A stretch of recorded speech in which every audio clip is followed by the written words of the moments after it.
Mm. Alright, we're back.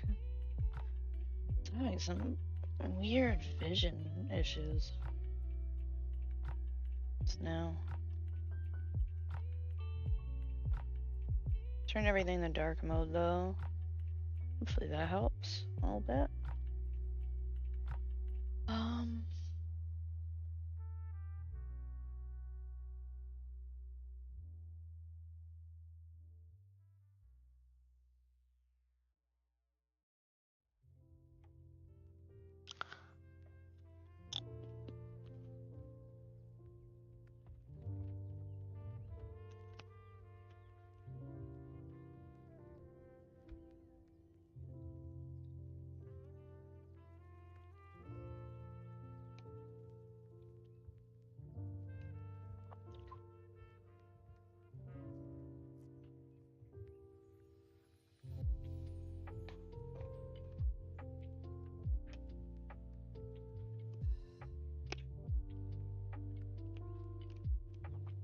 We got ourselves an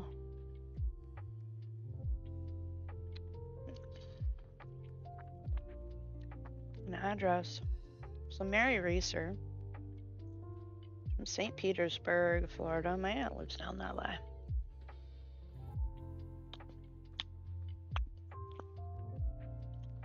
Possibly died due to spontaneous human combustion.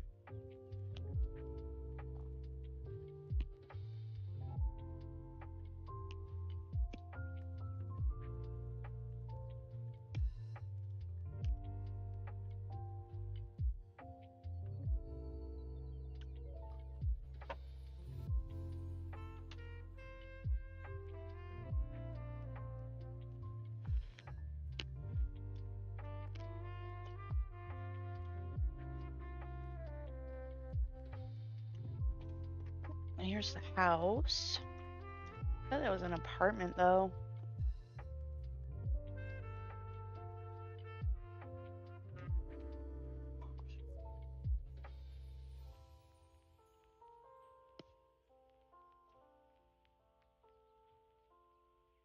Oh, where'd it go?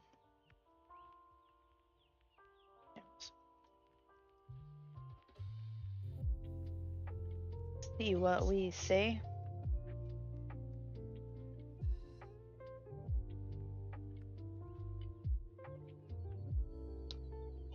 Which house is that? This one. Yeah.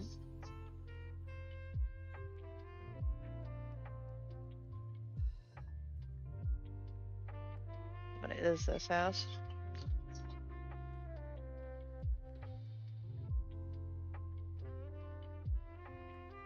The landlady arrived at the apartment, trying the door. She found the metal doorknob was uncomfortably warm to the touch and called police. Her remains, which were largely ashes, were found among the remains of a chair in which she had been sitting.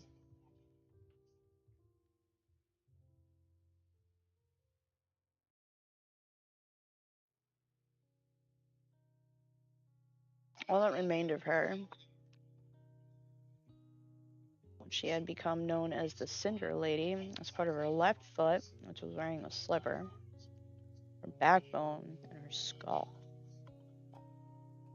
Plastic households at a distance from the seat of the fire were softened and had lost their shapes.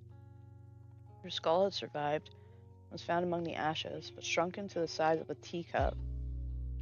A description disputed by a fire researcher who was at Brendenton for a conference at the time and managed to view the scene.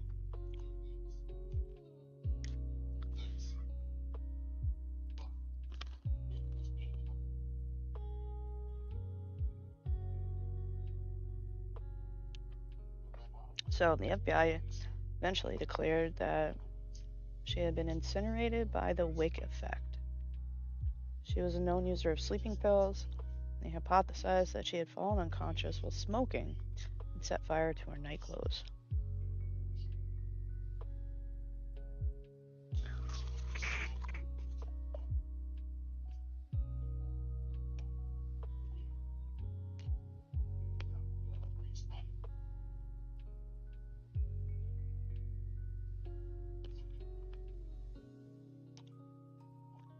see what else we can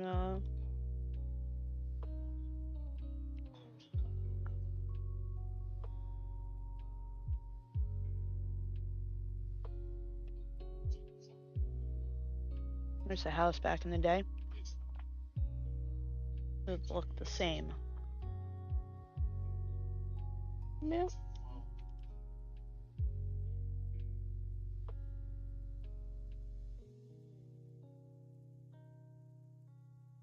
Yeah, here's that center porch and 2 windows. The windows look like they've changed.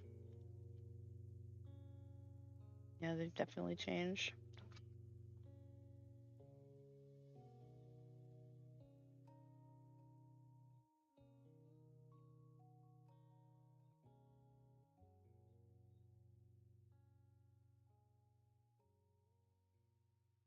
Corner a little bit. See what the corner looks like. Looks like a nice little neighborhood.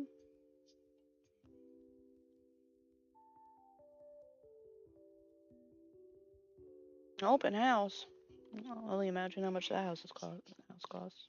It was 2018 too. Okay.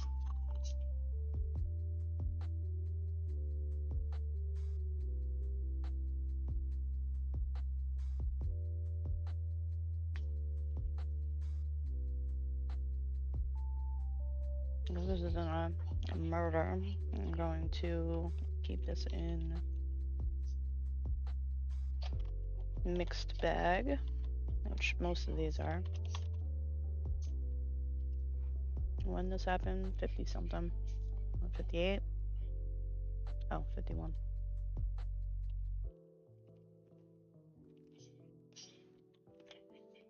Oops.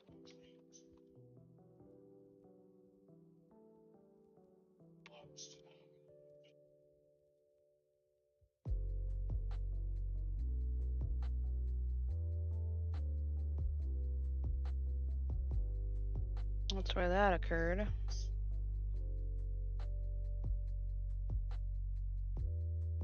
Pictures from inside the house.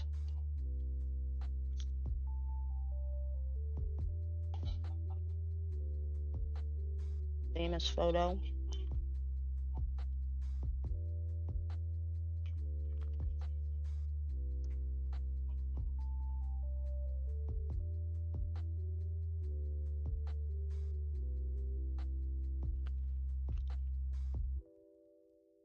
Now usually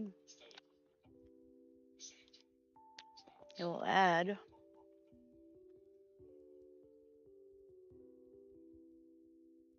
you got categories that you can look into.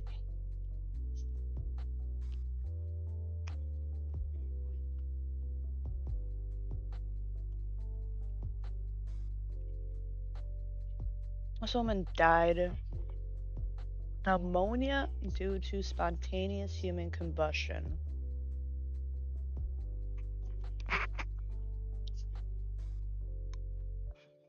I don't think that the spontaneous human combustion caused the pneumonia.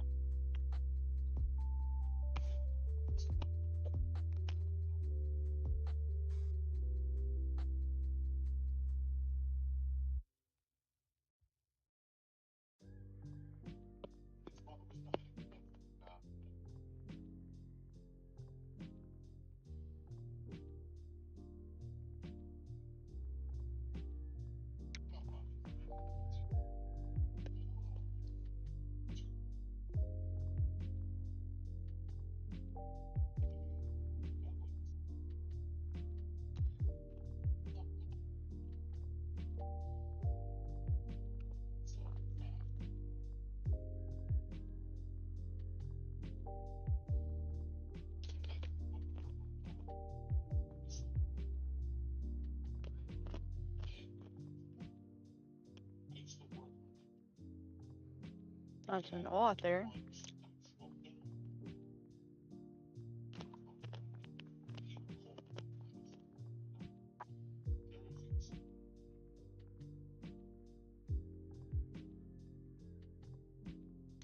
$17.31.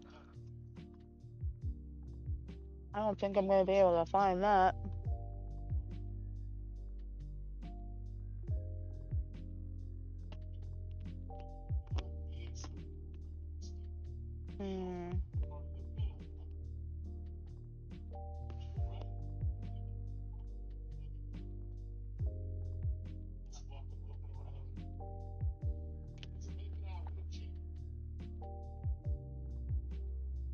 So, according to a 1745 issue by the correspondent Paul Rowley,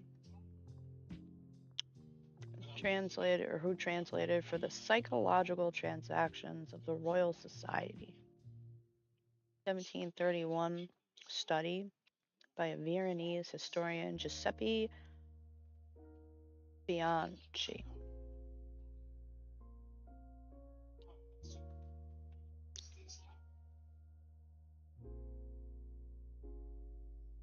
Opinion on cause of death of Lady Countess Cornelia Zangari.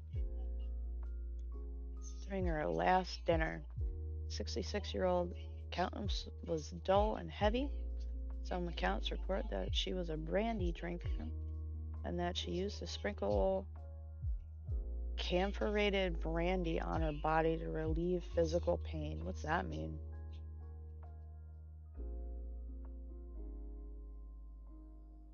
Camphor is a waxy, colorless solid with a strong aroma.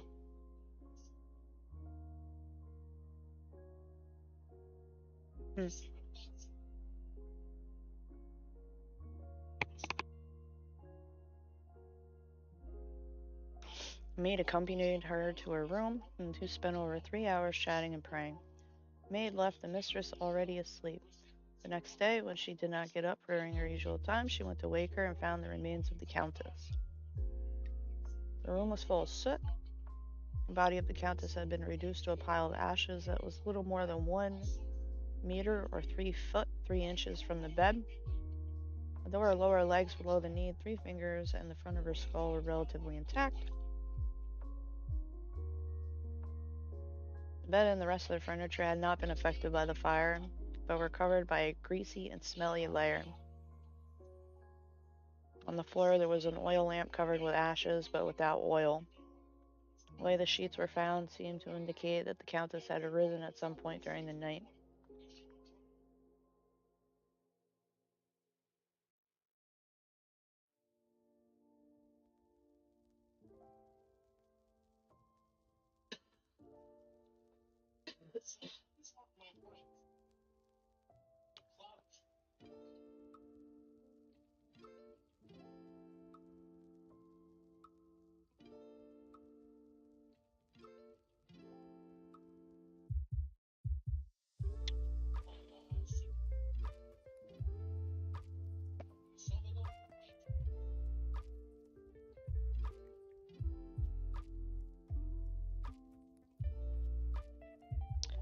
I don't think that I'm going to be able to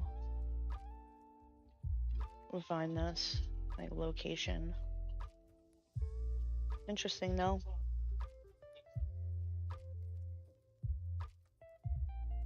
With another gentleman that died of same thing. Countersport, Pennsylvania, 66 in December.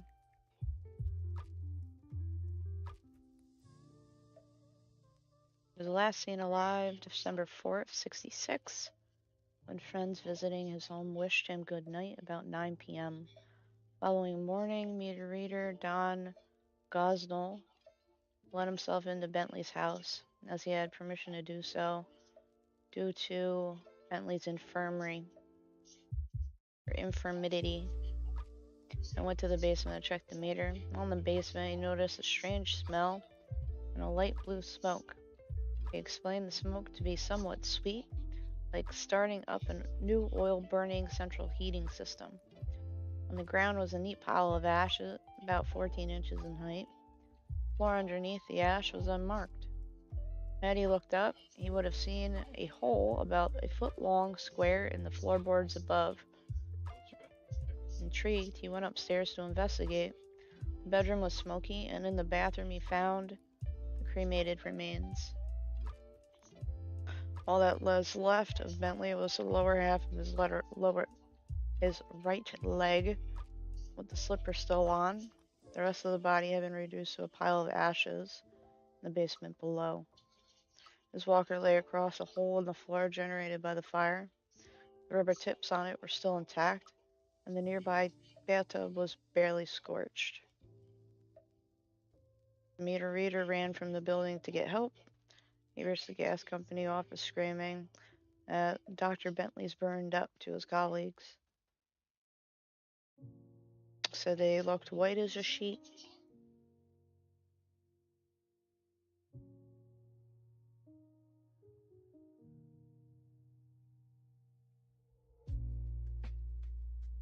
This is also a very, I know exactly what case this is.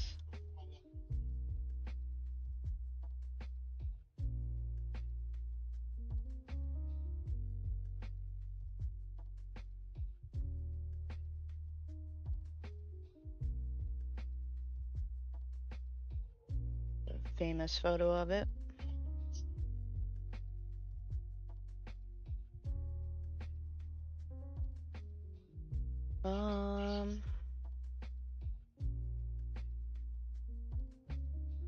Actually, let's open this back up.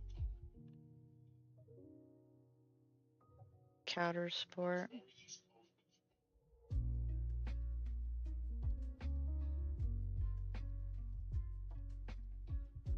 Let's see what this turns up. There's about the same gentleman.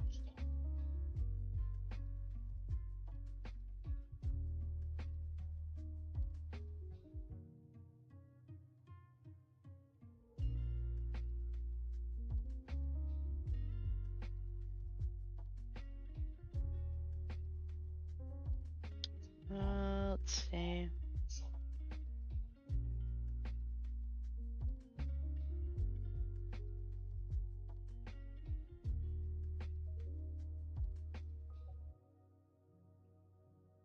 Actually, a nice little house for all of this.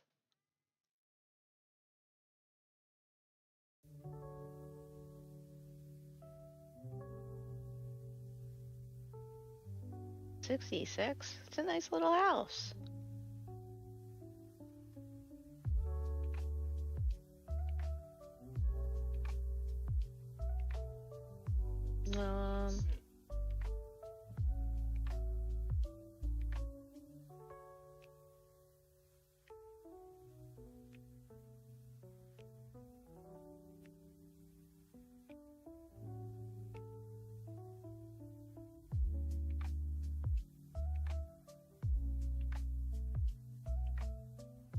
Let's see.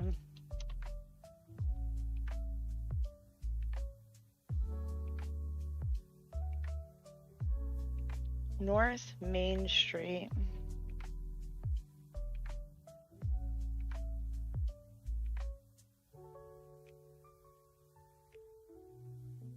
Oh boy.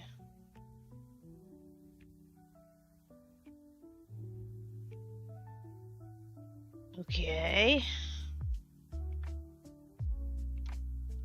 North Main Street. Sport. Let's see what we got. So I'm not gonna go up too much north. I'm gonna just check to see. I'm gonna plop ourselves down here. We're gonna see if we come across any houses that look like that.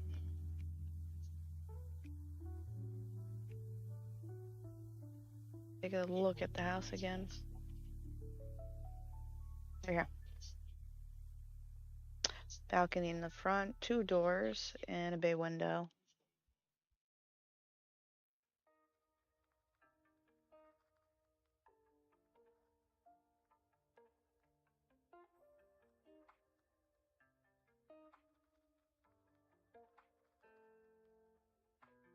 None of those look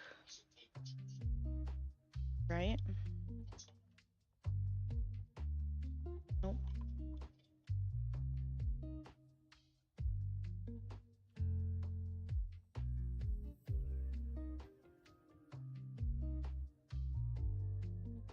Cute little houses though.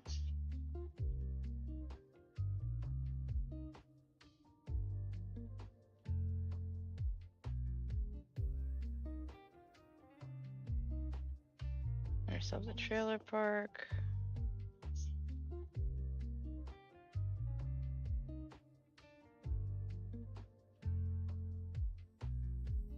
That's not right.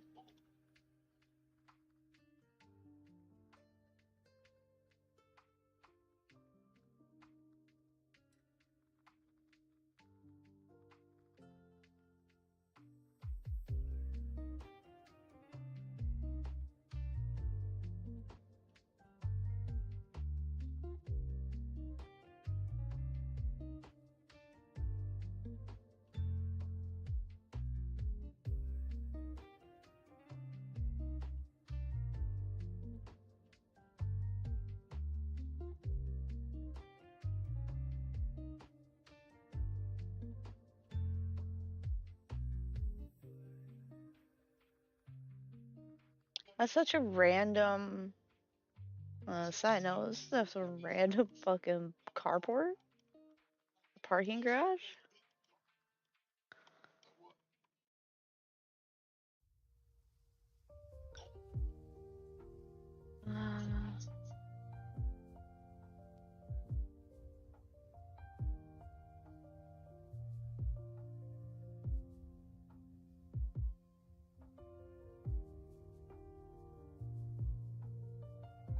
No. No.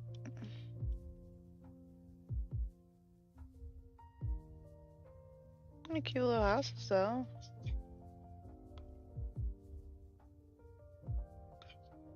That's not it.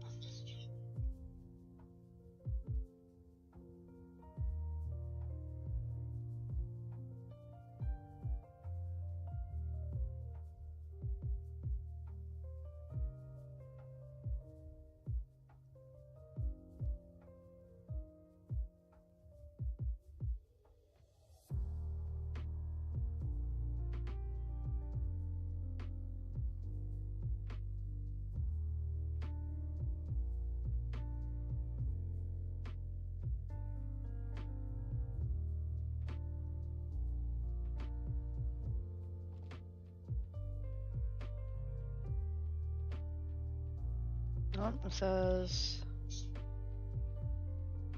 that upstairs.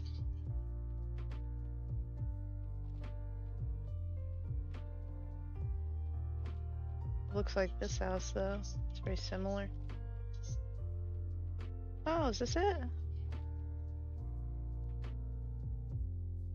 Yeah.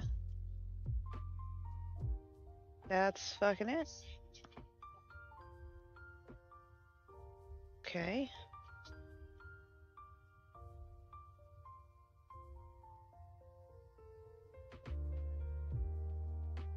That's the house.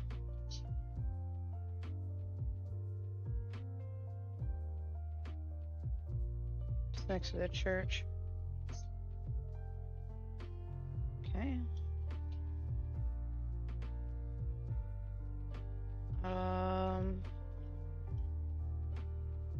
I think it's this one. 403. Yep, 403. And get that plotted. Cool. And we found the other woman as well.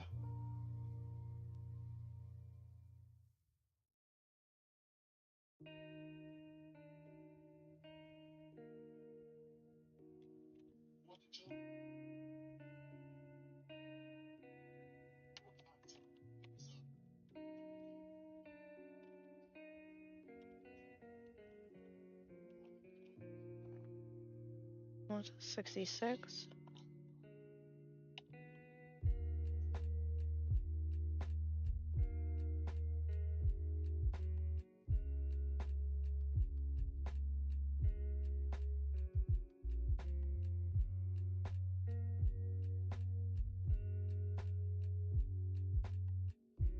Oh.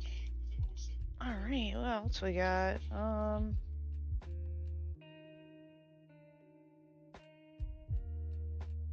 That's pretty much all of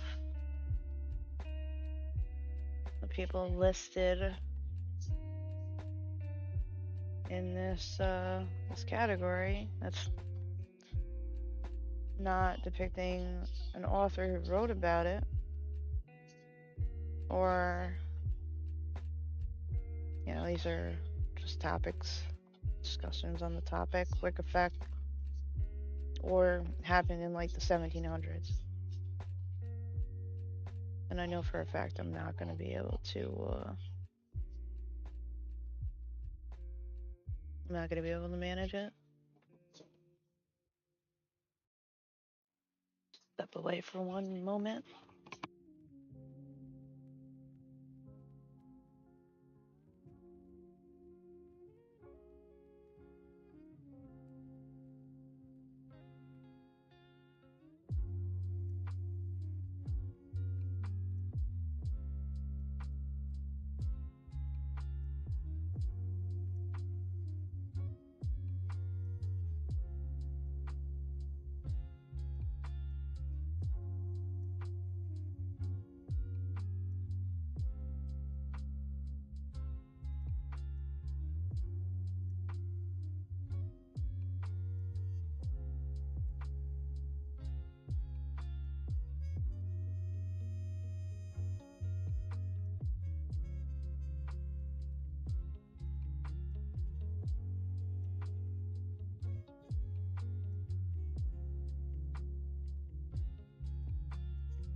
Okie doke, we're back.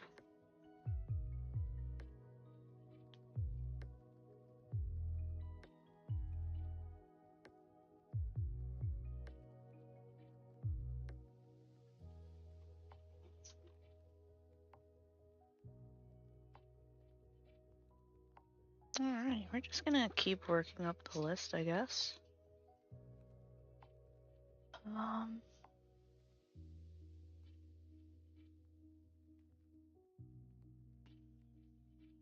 This actually has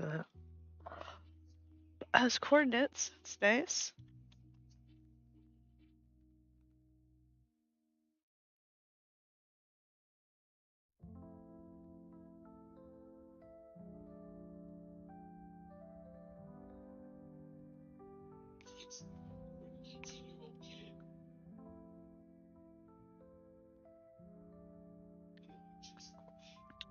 So at 1:15 on January 7th, 48, Goodman Army Airfield at Fort Knox, Kentucky received a call from Kentucky Highway Patrol of reports of an unusual aerial object near Maysfield, which could not immediately be identified. At about 1:35, a call was received again with the details of an object which was circular, about 250 to 300 feet in diameter, and moving with a pretty good clip in the westerly direction. Huh? I'm reading a Wikipedia page?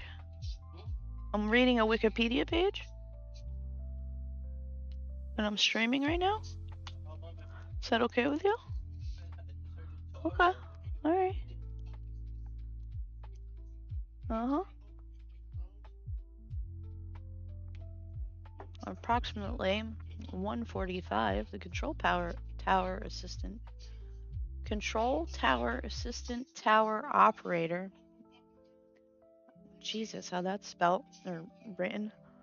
And then the chief operator of Goodman for the first time were able to verbally observe the object, which they stated later they had determined was neither aircraft or weather balloon. 4 F-51D Mustangs of Sea Flight 165th Fighter Squadron Kentucky Air National Guard, one piloted by Captain Thomas F. Mantell, were told to approach the object. Mantell climbed to 15,000 feet. According to former U.S. Air Force Captain Edward J. Ruppelt, no one could recall Mantell's description of the object, but saucer historians have credited him in saying that the object was metallic and of tremendous size. He continued to climb to 22,000 feet, but his wingman did not follow due to lack of sufficient oxygen equipment and tried to contact him to request he discontinue his ascent.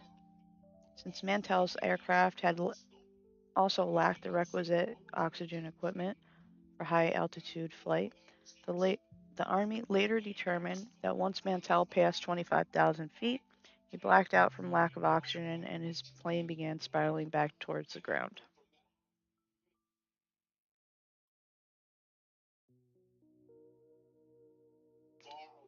At 3:50, the control tower at Goodman received the report that his plane had crashed on a farm south of Franklin on Kentucky's border with Tennessee.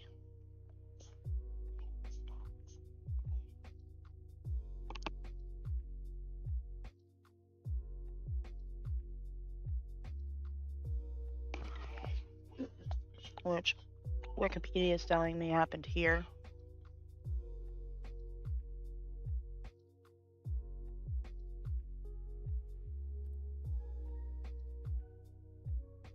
But who knows?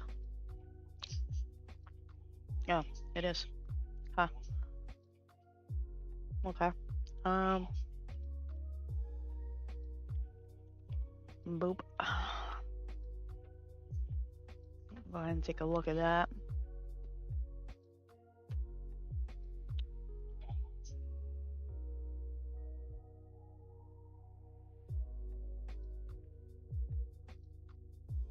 Oh, I'm not going to be able to read it.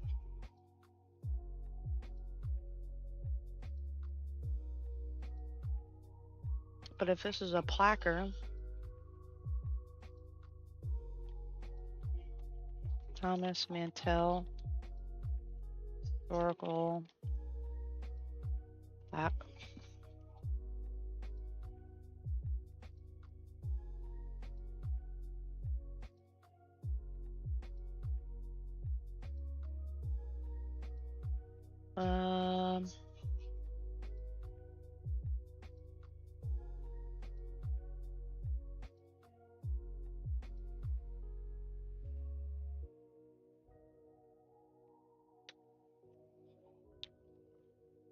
So it says, born in Franklin, Kentucky, June 30th, 22. He graduated Male High School, Louisville, joined Army Air Corps in 42, graduated flight school on June of 43. During World War II, he was assigned to the 440th Troop Carrier Group, 96th Troop Carrier Squadron, 9th Air Force. He was awarded Distinguished Flying Cross, an Air Medal with 3 OLCs for heroism.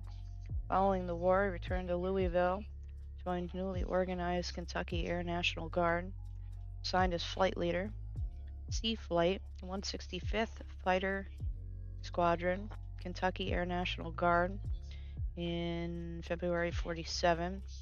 January 48, while on a training flight with 3 other PF-1Ds, Mustang, Mantell was directed by Flight Tower at Goodman Field to pursue an unidentified flying object. While in pursuit, he died in a plane crash near this site. The story of Mantell's death while chasing UFO made headlines across the country. Intense military investigations of the incident became part of Project Sign, later Blue Book, the military's investigations into UFOs. Much speculation and conjecture has been written about the incident, still uncertain what he was pursuing at the time of the crash. He is the first flight casualty of the Kentucky Air National Guard, and he is buried in Zachary Taylor National Cemetery in Louisville. Interesting. Okay, well.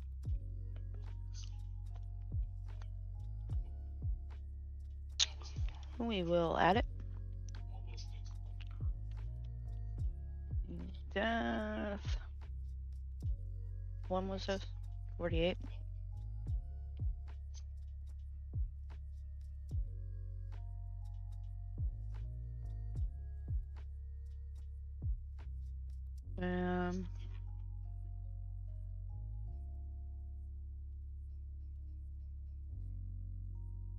It just comes up with that. There he is.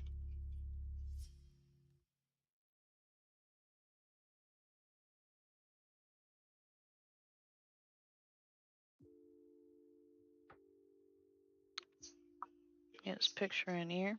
There he is.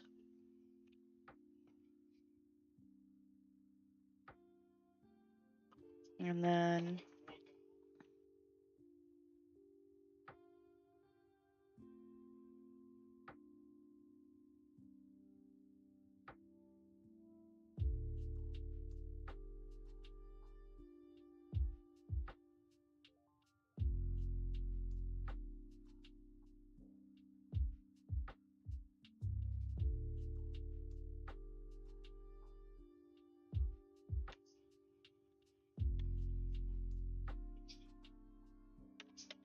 he's the first person known to have died as a result of a UFO sighting. Who else? Is there any categories on that?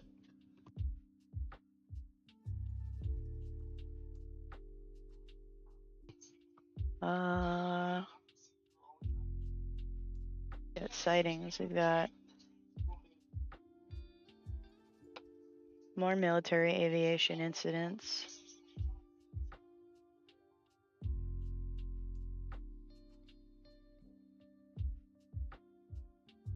'76 Tehran UFO incident was a radar and visual sighting of UFO over Tehran.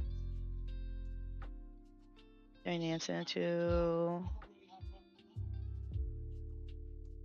There's more to it. Do I have Roswell in here?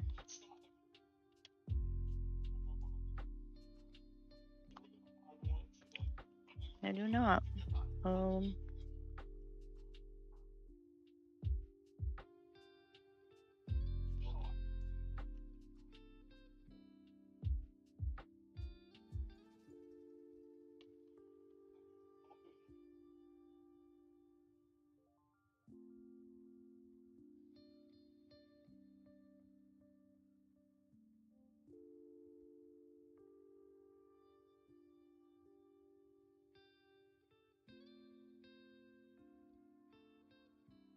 Doesn't look like there's much here, but you know damn well that shit's underground.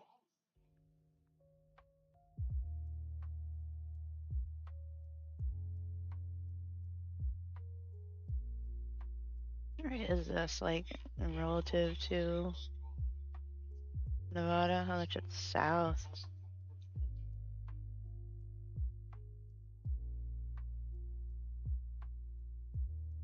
North Vegas.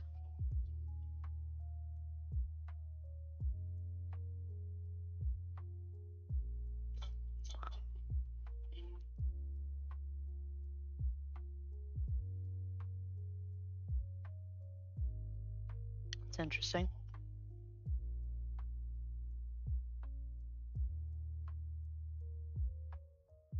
I don't know if I'll necessarily put that on there, but actually, Roswell incident.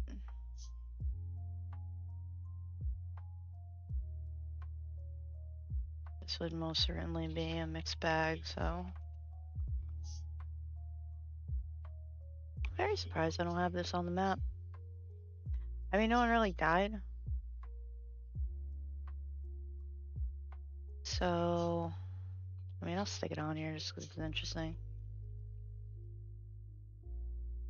Is there anything here? Curious.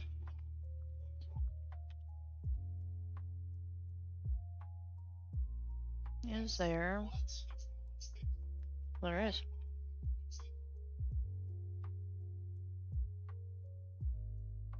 Whole lot of nothing.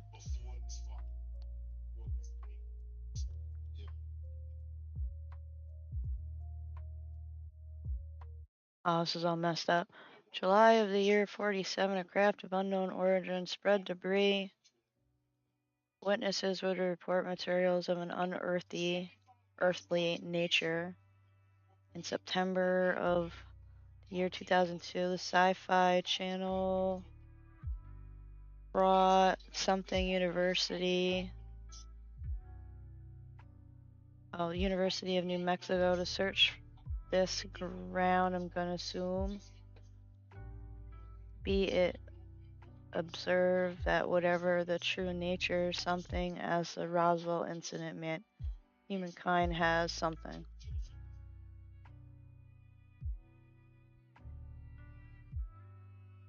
So I guess this is where it occurred.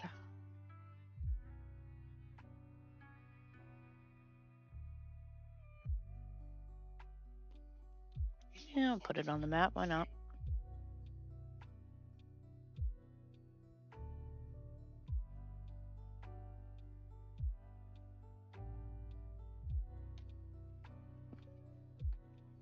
Actually, we're gonna call this Roswell incident. And that was what, 47? Rid of that. Yep.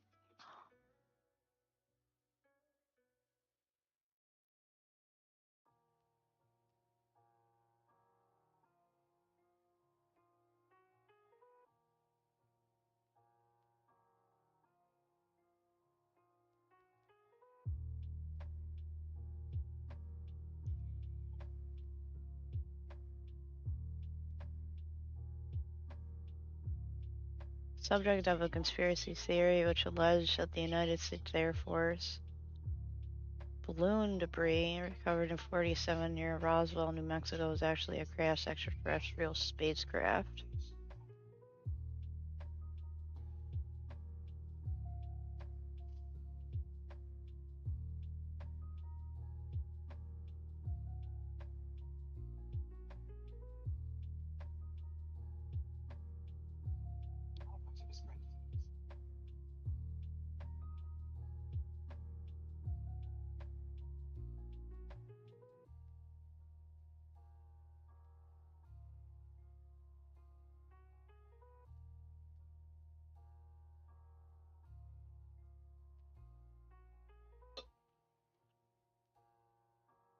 Oh yeah, there's a picture of a military dude in the house. Oh, maybe that's the husband. Never mind.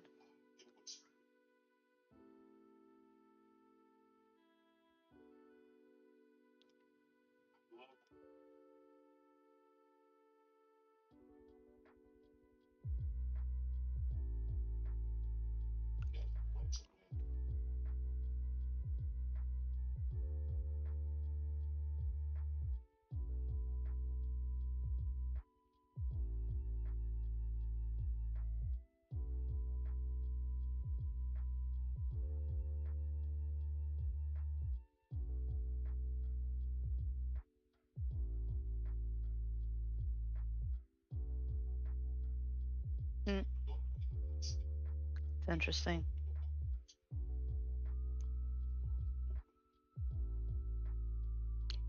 First person known to have died as a result of a UFO chase pursuit. Why'd I do that? Boop.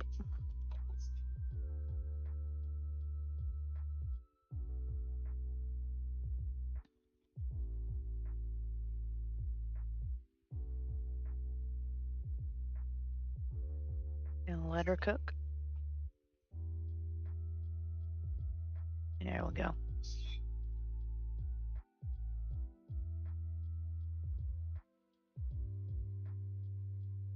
Sure, why not? It's fun. It's funky. It's in the category it needs to be in. Just mixed bag. Let's see. Louis Slotin, 46, 35-year-old Canadian physicist. Manhattan Project scientist dies as a result of an accident while performing an experiment called tickling the dragon's tail with a plutonium core, which came to be known as the demon core. Ooh. Here's a picture of what a demon core looks like.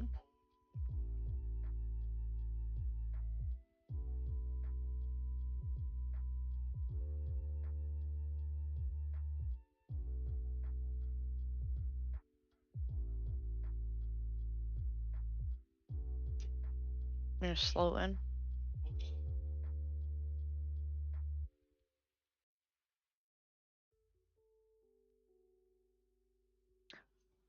His screwdriver slipped, exposing him to a fatal dose of radiation. He died 9 days later. The other people in the room observing the experiment survived.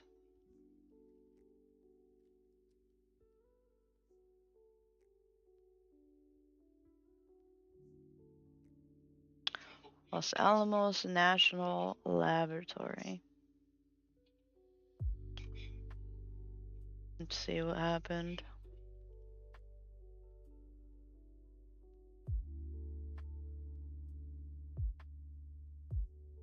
Recreation of the Sloan incident. The inside hemisphere with the thumb hole next to the demonstrator's hand is beryllium, replacing the uranium taper of a small size in the Fat Man bomb. There's an external larger metal sphere of aluminum under it,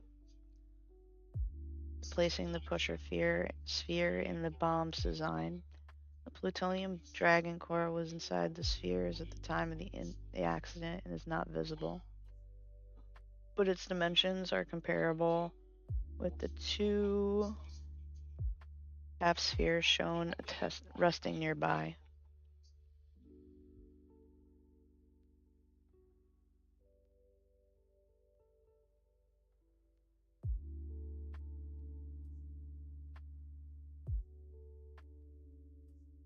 On May 46, several colleagues were watching him. He performed an experiment that involved the creation of one of the first steps of a fusion reaction by placing two half spheres of beryllium, a neutron reflector, around a 3.5-inch diameter plutonium core. The experiment used the same 13.7-pound plutonium core that had irradiated Dagolin, later called the Demon Core, for its role in the two accidents. He grasped the upper 9-inch beryllium hemisphere with his left hand through a thumb hole at the top, while he maintained the separation of the two spheres using the blade of a screwdriver with his right hand. Having removed the shims normally used, using a screwdriver was not a normal part of the experimental protocol. 3:20 p.m., the screwdriver slipped, and the upper beryllium hemisphere fell, causing a prompt critical reaction and a burst of hard radiation. They observed the blue glow of air ionization and felt a heat wave. He experienced a sour taste in his mouth and intense burning sensation in his left hand. He jerked his hand upward, lifting the upper beryllium hemisphere and dropping it on the floor, ending the reaction. He had already been exposed to a lethal dose of neutron radiation. At the time of the accident, the cemetery badges were in a locked box about 100 feet from where the reaction occurred.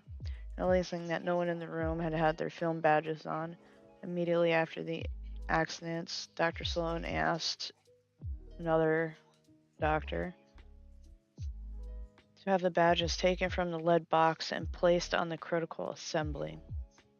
This peculiar response was of no value for determining the actual doses received by the men in the room and put Schreiber at great personal risk of additional exposure. A report later concluded that the heavy dose of radiation may produce vertigo and can leave a person in no condition for rational behavior. As soon as he left the building, he vomited, a common reaction from exposure to extremely intense ionizing radiation. They rushed him to the hospital, but the radiation damage was irreversible.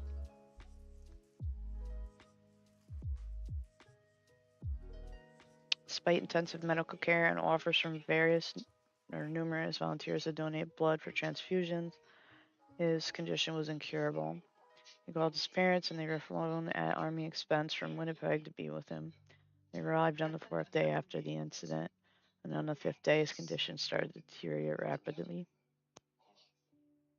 For the next 4 days, he suffered an agonizing sequence of radiation-induced traumas, including severe diarrhea, reduced urine input or output, swollen hands, arrhythmia, massive blisters on the hands and forearms, intestinal paralysis and gangrene, and internal radiation burns throughout his body, which one medical expert described as a 3-dimensional sunburn. On the 7th day, he was experiencing periods of mental confusion.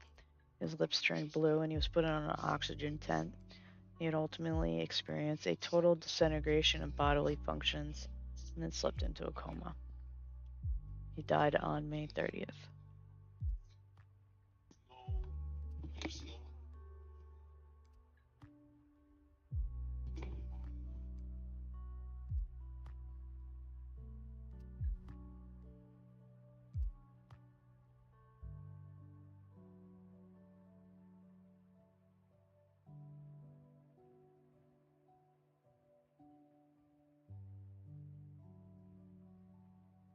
This is a drawing of, I guess, the placement of the other scientists in the room.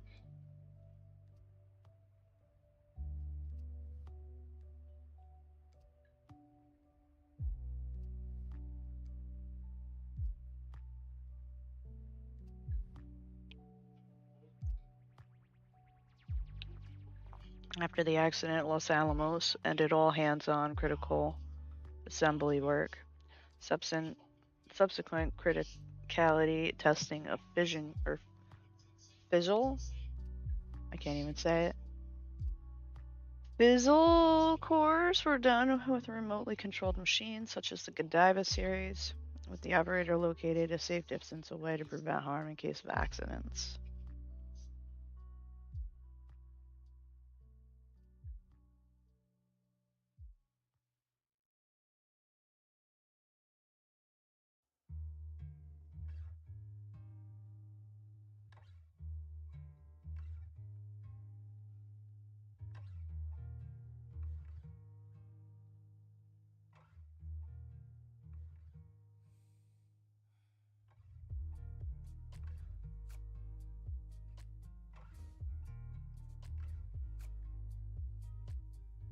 I don't think I'm going to be able to pin down exactly where.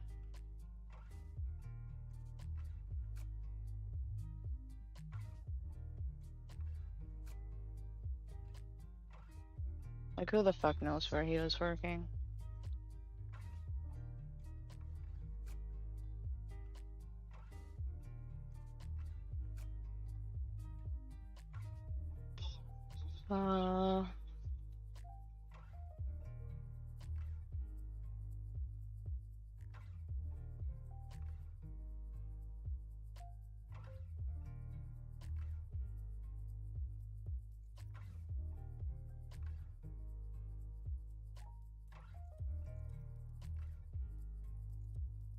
I don't think I'm going to be able to, you know, pinpoint where this happened on base.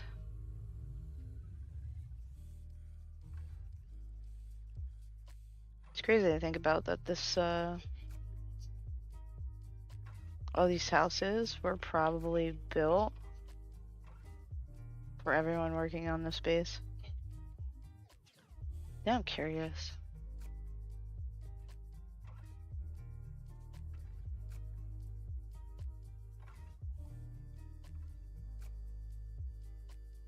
Let's look at these houses. Oh, yeah.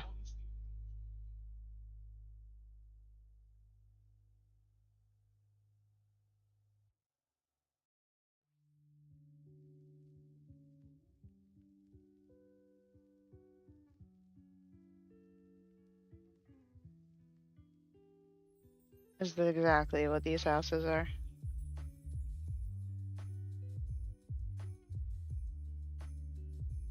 All built in quick succession to make everyone close to the airbase. Keep them there.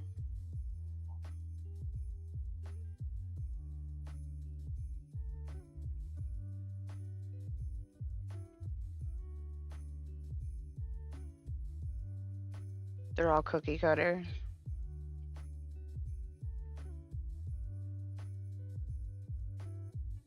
I'm actually curious now.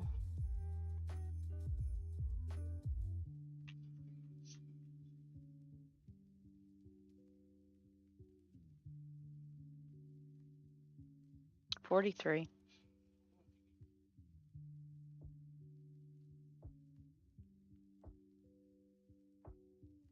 I think it was all started for Project Y. Secret Scientific Laboratory established by the Manhattan Project. Yeah, Manhattan Project stuff.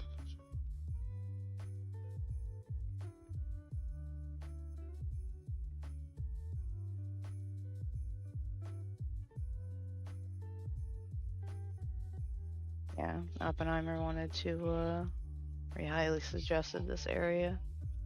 It's 43. All these houses have to be around that time.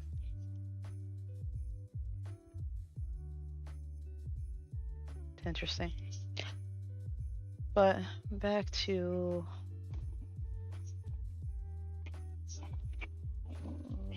I don't know.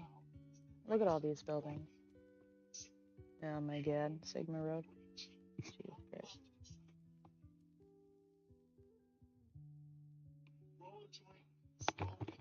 Like I don't think we're gonna be able to narrow this down.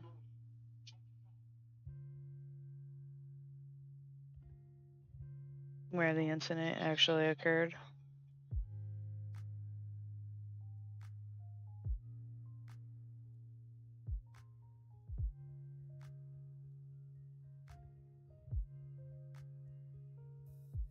National Laboratory. Maybe it was there.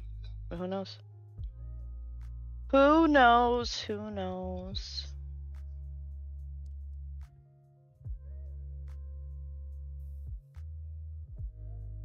As much as I would like to plot this, I don't think I'm going to be able to.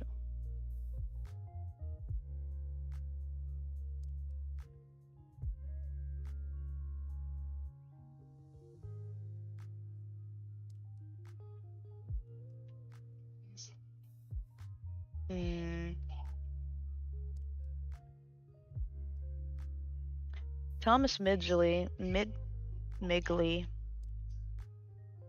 51-year-old, contracted polio, which left him severely disabled, leading him to devise an elaborate system of ropes and pulleys to lift himself out of bed. He became entangled in the device and died of strangulation.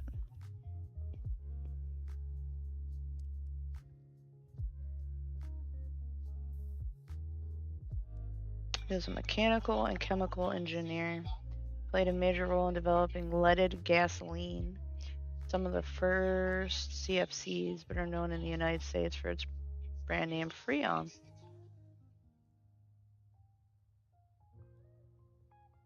So all of those air conditioners that we're going to be putting into our windows soon. This man, influential for us to do that.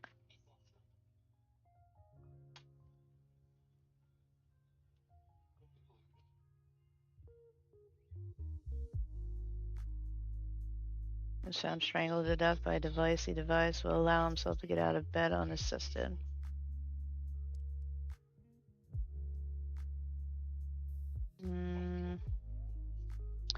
Worthington, Ohio.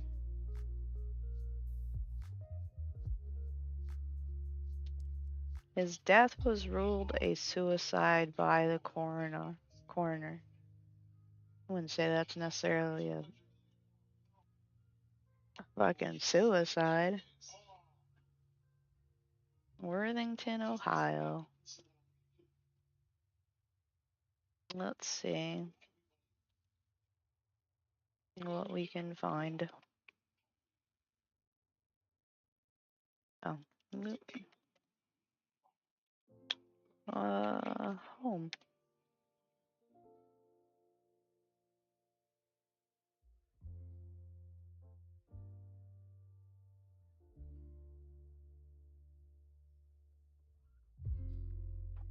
.382 West Wilson Bridge Road.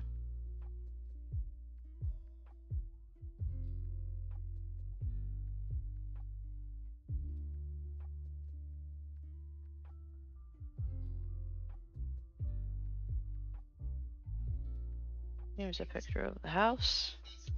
Big ass house.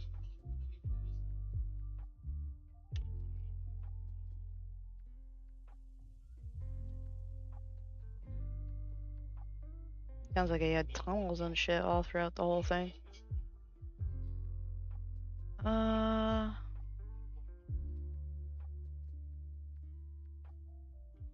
So it looks like this house is where it occurred. And this person who wrote this article, so I guess their grandparents bought the house. Who knows? Boop.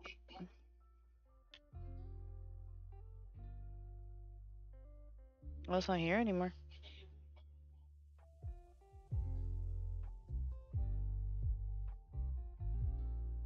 Alright. Does this say anything?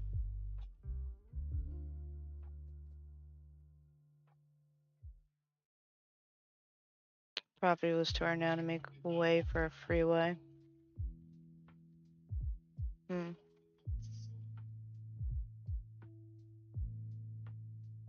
Oh, big ass house. So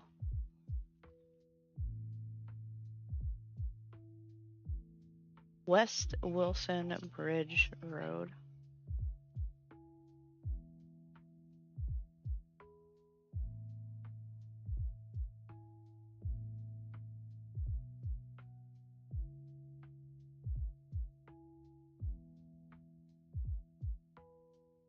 Well, it's probably here somewhere.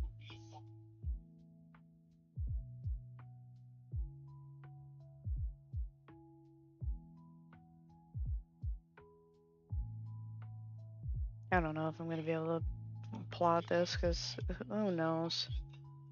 This is just a marker that Google Maps gives me when I put the address in.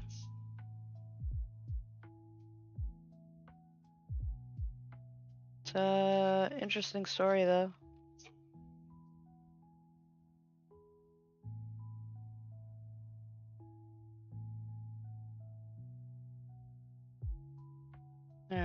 Let's see what we got. The Balvano train disaster has coordinates. Okay. In Italy.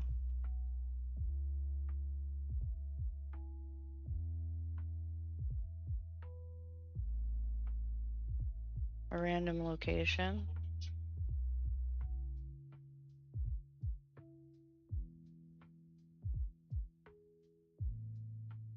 This deadliest railway accident in Italian history and one of the worst railroad disasters ever. It occurred on the night between 2nd and 3rd of March 44. 517 people were steam-hauled in a steam-hauled coal-burning freight train. Died of carbon monoxide poisoning during a protracted stall in the tunnel.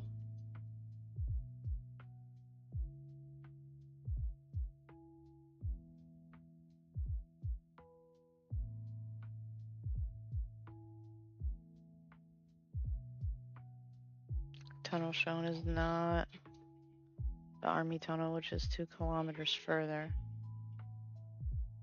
Points to the direction by which the train left.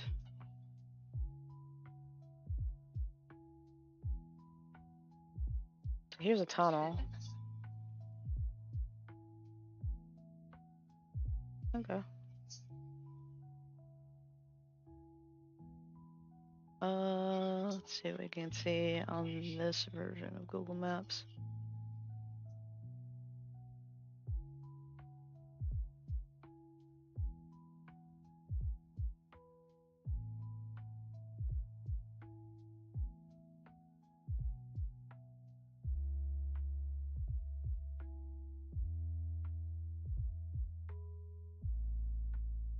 Yep, here's pictures of the disaster.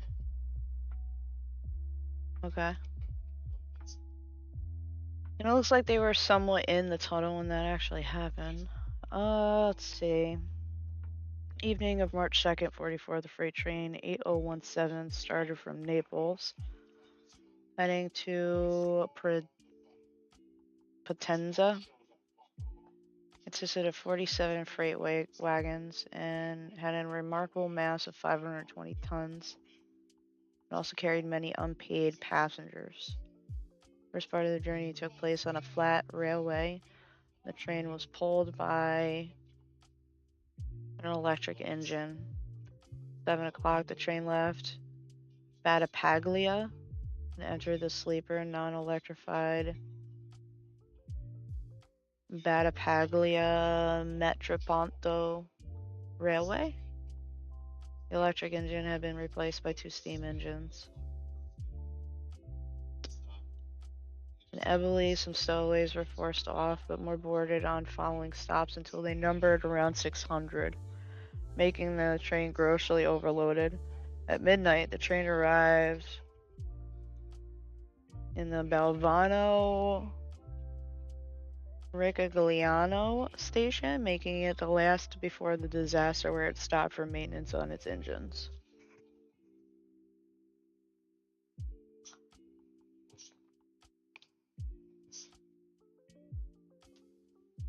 Just after midnight, train restarted towards the adjoining Bella Muro station and reached a speed of about 15 kilometers per hour, or 9.3 miles per hour.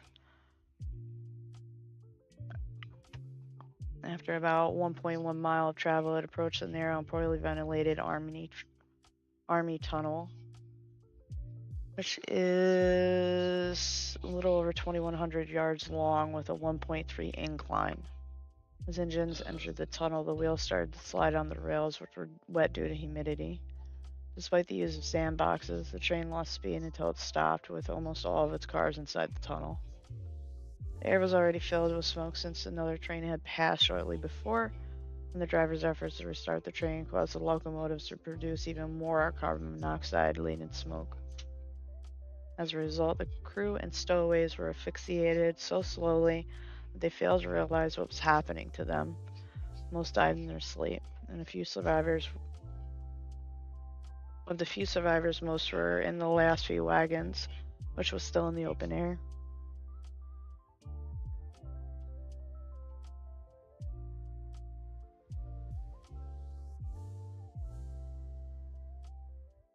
How many passed? 517.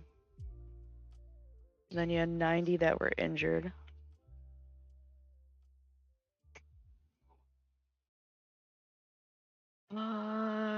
You know, we're just gonna do a general. Nope. No, we're not gonna do that. We're gonna do that. Elvano. Train disaster.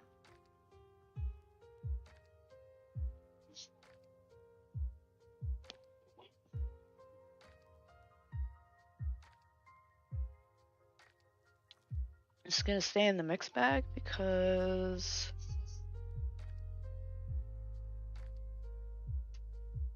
yeah, cause excessive weight, bad quality coal, lack of natural ventilation in the tunnel. This isn't like this isn't murder. This wasn't a sabotage. So it's gonna stay in the mixed bag section of the map. Go ahead and get the Wikipedia page posted in here when this happened. 44.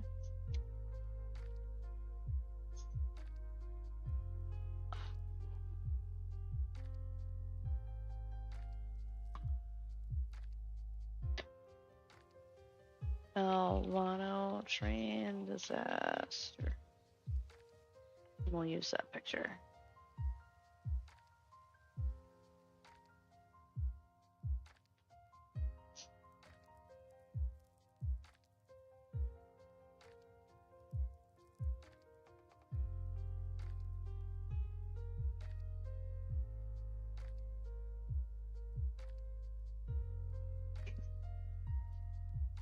We're gonna keep working on this list. I just need to step away real quick. I just have to pee. So I will be right back.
Alright, we're back. Gonna keep working on this list. Working our way up. Major Kenneth D. McCullough was a 27-year-old member of the 64th Bombardment Squadron. He was taken off for a night mission in New Guinea, where he struck something with his bomber, referred to in reports as a brush kangaroo or baby kangaroo, later found to be a wallaby. The bomber crashed on takeoff, which detonated its load of bombs, killing McCullough and the rest of the bomber's crew. Jesus. There's no Wikipedia page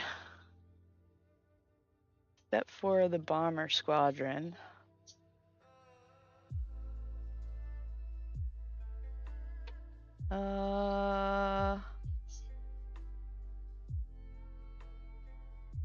When did this happen? 43. What, James? I do not put milk in my tea.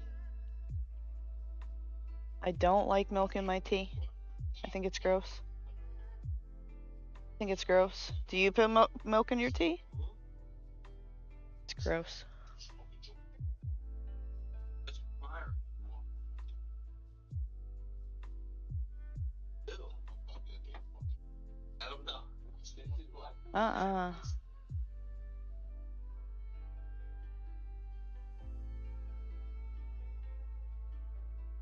Yeah, I don't know if I'm gonna be able to find much on that. This happened in New Guinea too. We'll move down.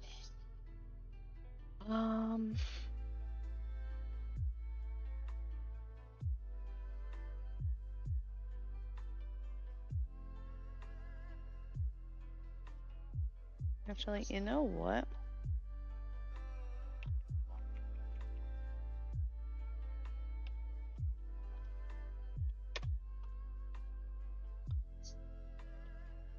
Check this list out. I'll still keep this one up, or I'll just close it real quick. See what we got.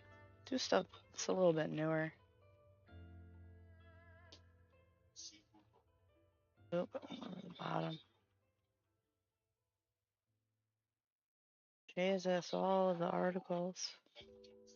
Good though. Oh, I just read about this. This kid. I don't know why you would want to do that, but he injected the remains of a dead butterfly mixed with water into his leg, which led to septic shock, which was possibly caused by the toxins of the butterfly. This happened like 2 weeks ago.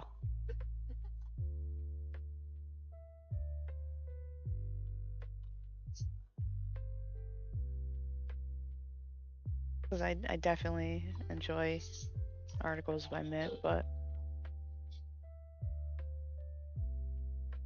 a disturbing social media challenge in South America has led to the tragic death of a 14-year-old boy.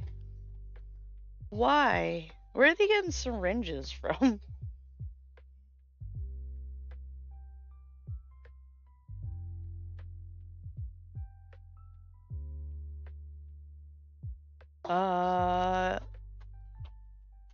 He denied participating in the challenge, but this is disputed. First told his father that he injured his leg while playing. As his condition worsened, he admitted the truth. His father later discovered the syringe under his pillow. He felt unwell and soon experienced severe symptoms, including vomiting, and loss of mobility. After a week, he succumbed. An embolism, a blockage in a blood vessel, or an allergic reaction.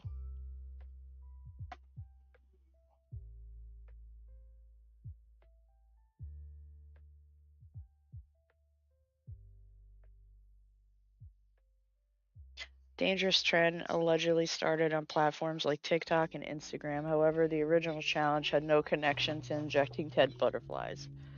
So what are they injecting? TikTok injecting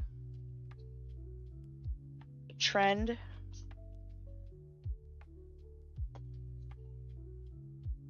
The fuck?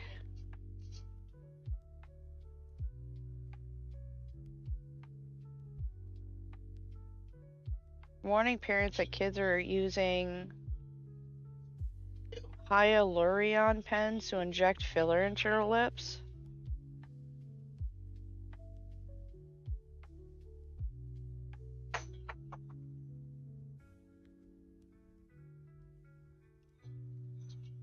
What the fuck? I don't know if I'm going to be able to find anything on this.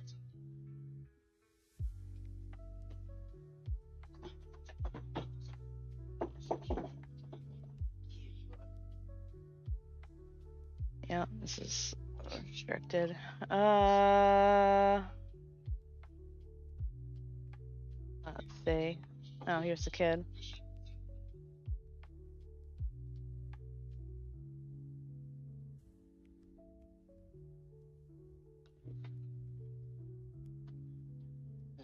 I don't think I'm going to be able to find much of anything on this.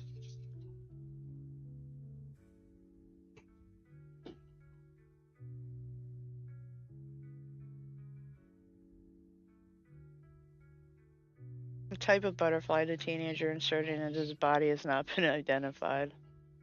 I don't mean to laugh, but...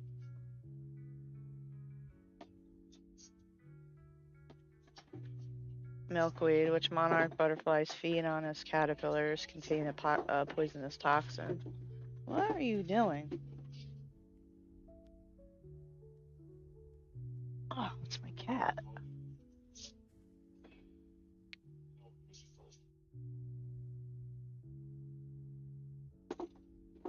Can we just go back to eating Tide Pods?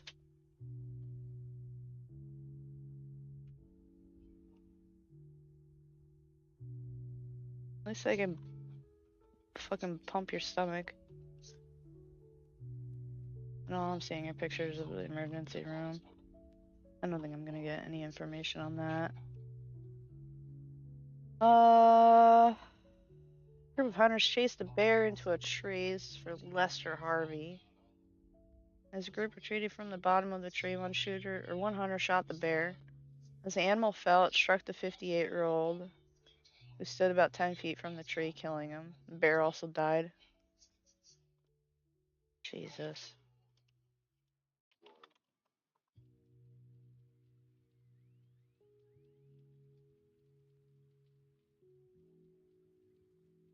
This guy?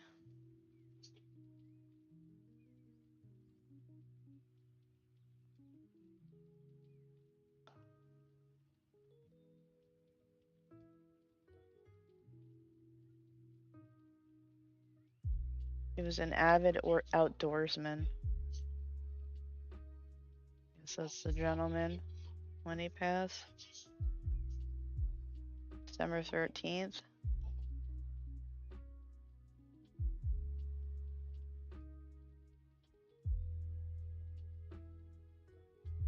Maybe. Maybe not. Yeah, it has to be him. So the dates are wrong.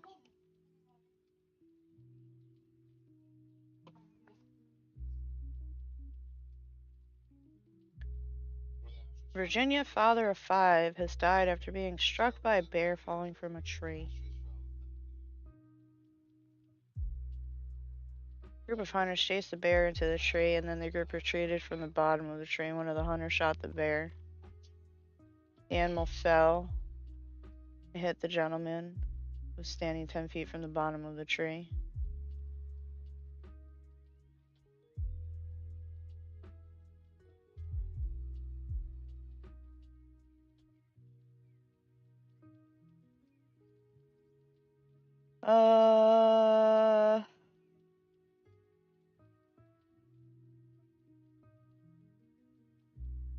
There he is.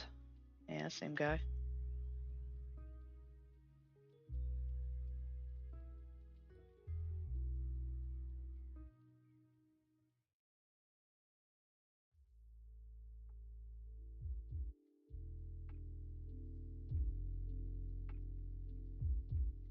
Pretty much all saying the same thing.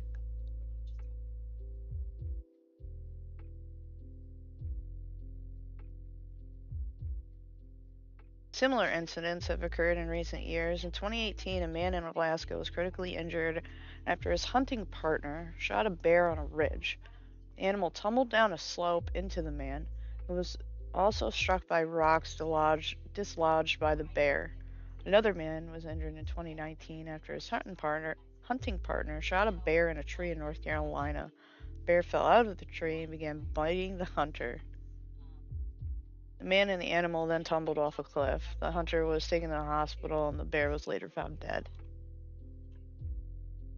I did not know that death by dead bear was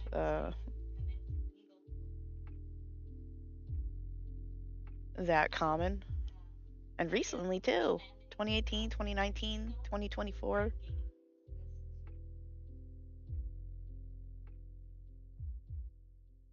I don't know if I'm going to be able to find any information on this. Yeah, we're not doing that. Interesting.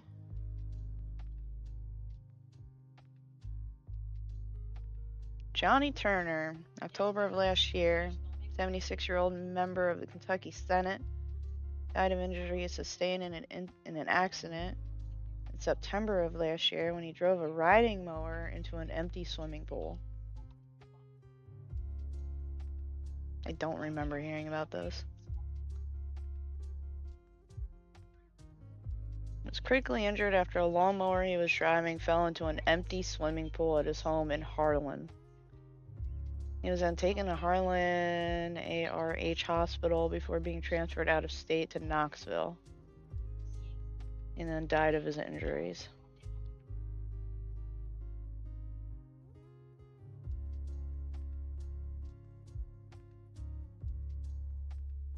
I think there comes a point in someone's life where, like, as much as you want to try and garner as much independence as possible in your later years, I think that there are certain things that you should just let other people do, especially when, like, what's this guy? Like, how much was this dude worth? Yeah, and he was in office up until his death, so.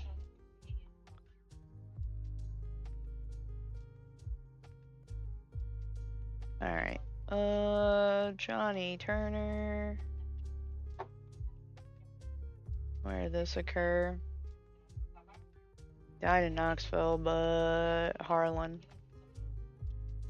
Kentucky. There he is.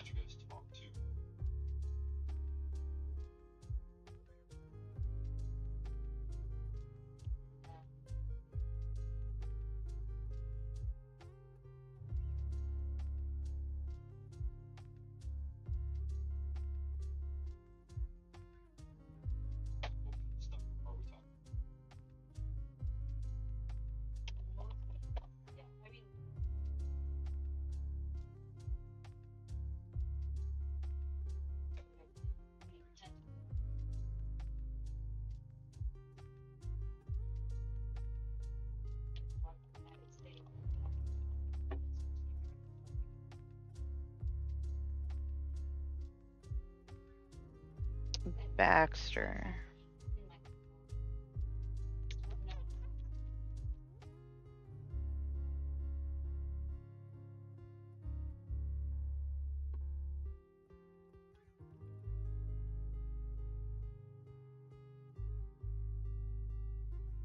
They're right next to each other.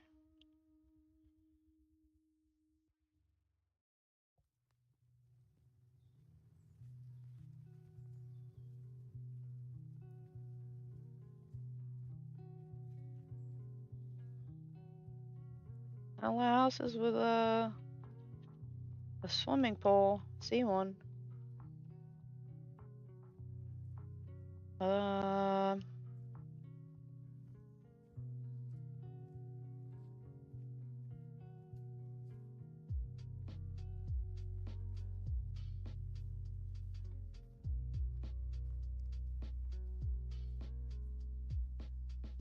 Good old Daily Mail.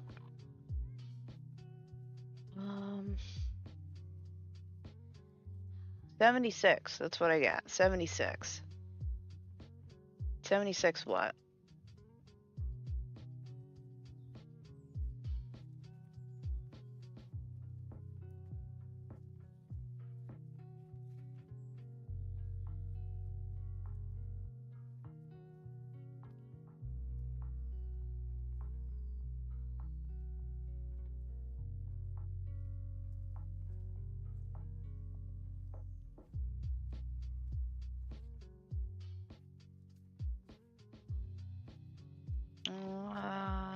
see.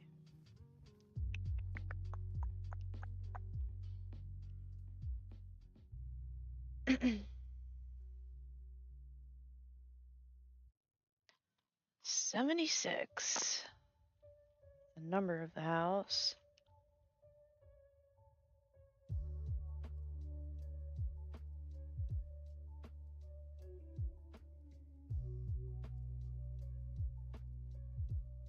Um,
maybe it'd be a road.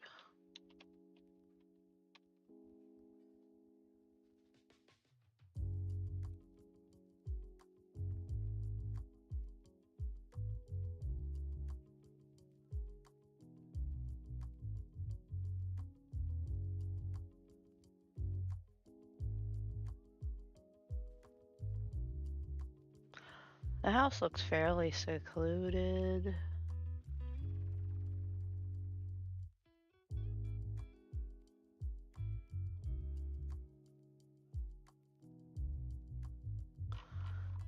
Said he lived in Harlan.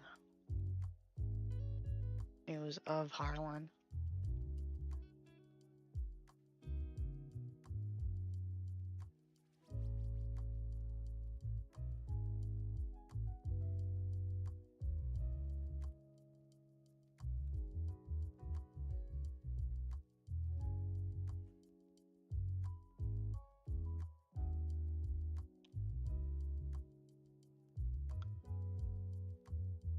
Nope.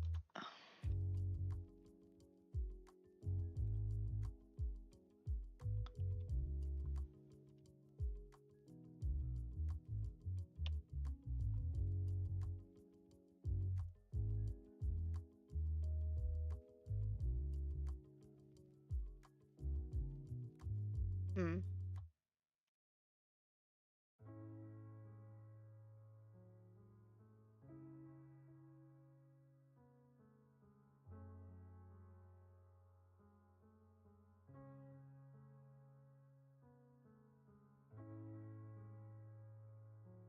It's not on a road. It's not, like, the property is not.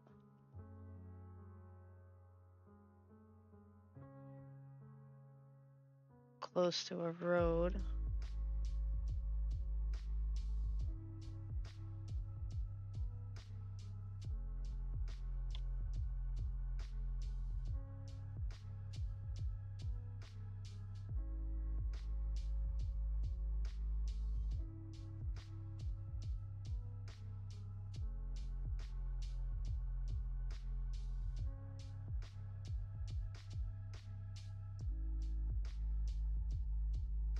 Oh, here it is.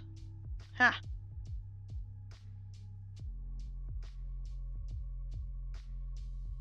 Listen, V Road.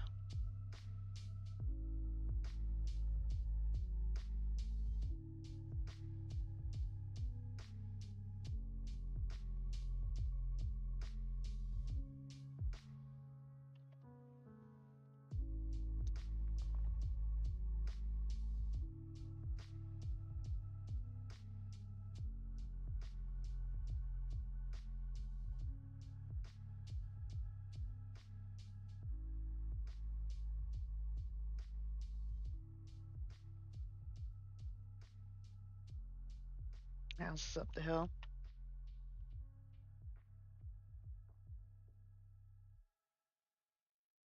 There's the pole.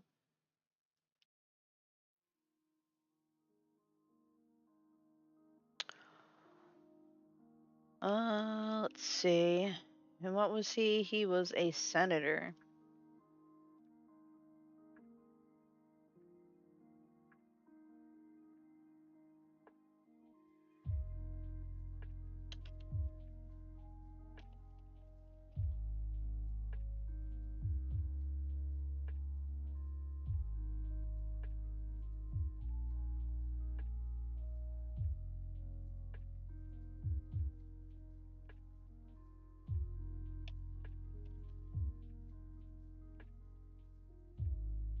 Let her cook.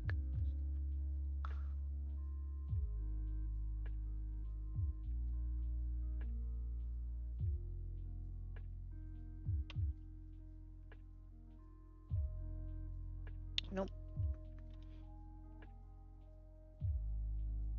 All right.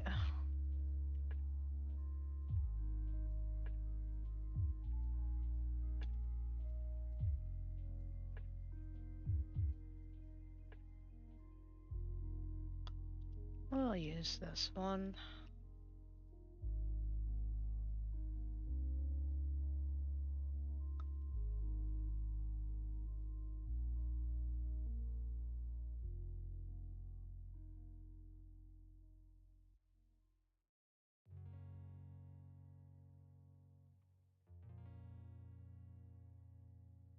I know I got a couple of people in here, but if you guys are interested in checking out the map outside of what I'm doing, exclamation point map will bring you to the map.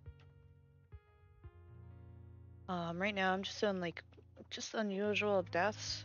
You guys have been watching me work off this Wikipedia list, but I have multiple categories, which if you... What am I missing out on?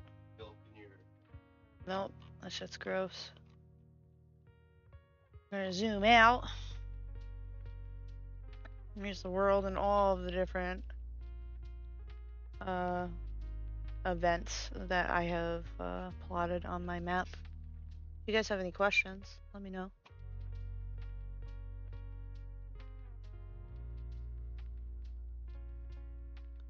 But I cover a little bit of everything, a little bit of everything.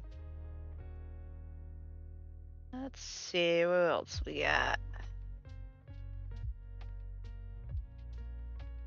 Julia Manfrini. She died while surfing near the coast of West Sumatra after a swordfish pierced her chest.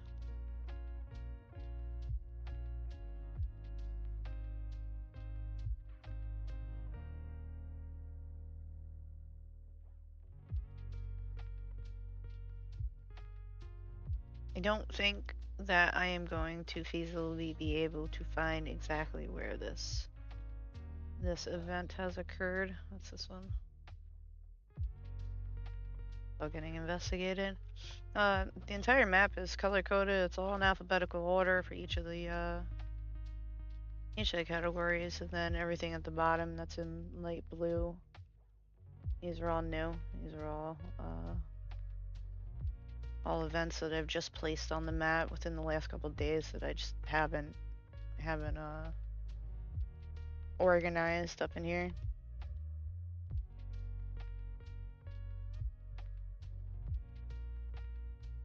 I don't think I am going to be able to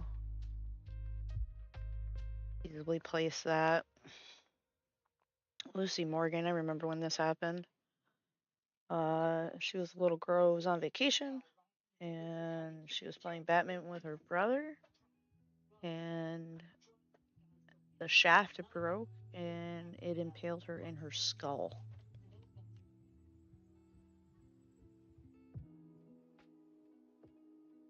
I remember when this happened.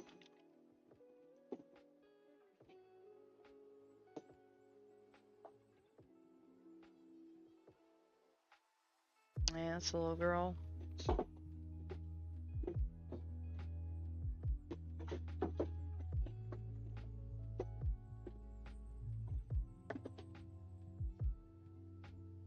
hear any like banging and stuff. It's my cat playing with a toy by me.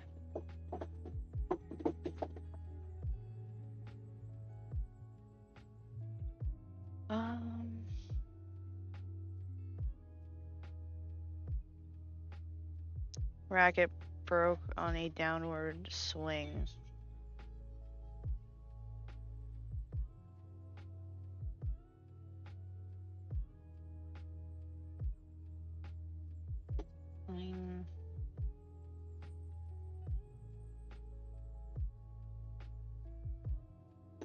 Limerick, Maine.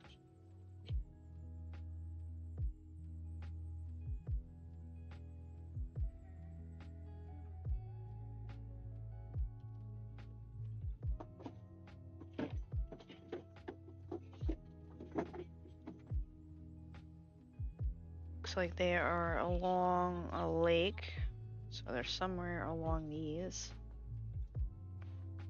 bodies of water.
What?